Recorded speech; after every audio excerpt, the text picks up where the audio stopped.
Today we are installing a bathroom faucet. You're gonna learn the biggest DIY mistakes to avoid and how to correct them. Let's get started.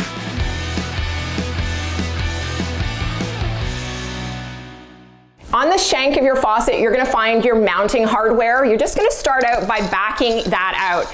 Now, faucet installation has changed a lot in the last couple of years. We are not going to be using plumber's putty. We're just gonna slide that off of our supply lines and set that aside for now. Now, if you take a look on the underside of your faucet, you're gonna see a rubber gasket. That has to make contact with the top of your sink or countertop. We're just gonna take our supply lines now and feed it in through the hole of our sink or countertop.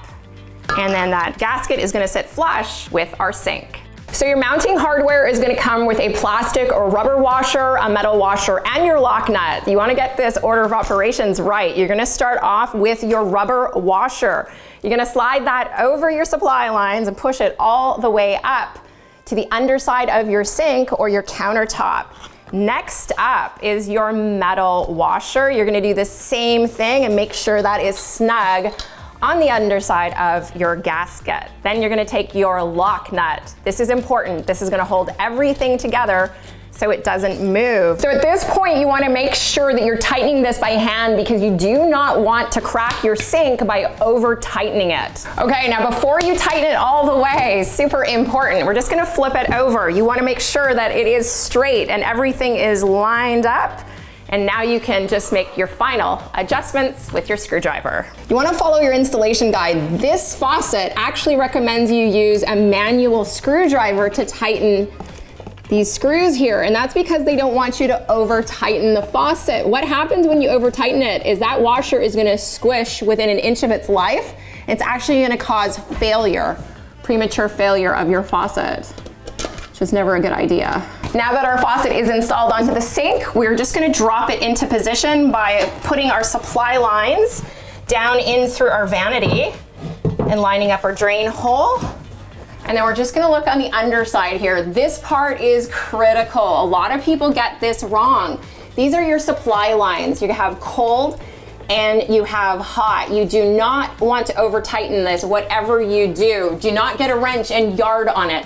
This has to be hand tightened. I'll show you the trick to making a good seal with this gasket right here. If you take a look inside your supply lines, you're gonna see a rubber seal. That is gonna give you a watertight, leak-free seal if you don't over tighten it. We do not want to cause those threads to strip, and you don't want to over compress your seal because that will lead to failure.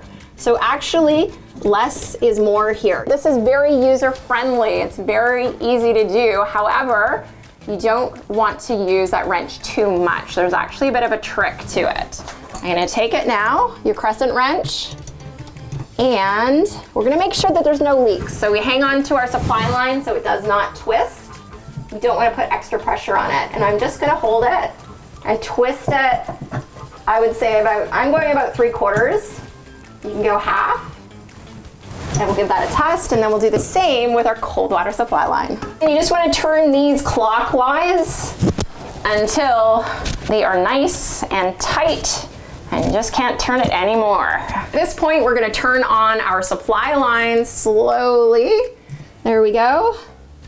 And that is just gonna fill those supply lines up with water. And you can see no leaks, but let's test that out first. We always test for leaks. It's the tissue test. If you're new to plumbing, you wanna make sure that you've done a good job.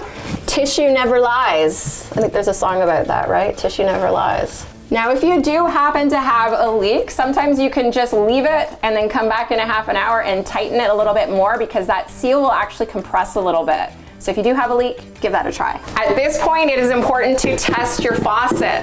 Because our supply lines were off, it actually accumulates sediment in the faucet, and you can hear it. You're gonna flush that out. You wanna do the hot and the cold and just get rid of all of that sediment. Make sure that it is functioning correctly.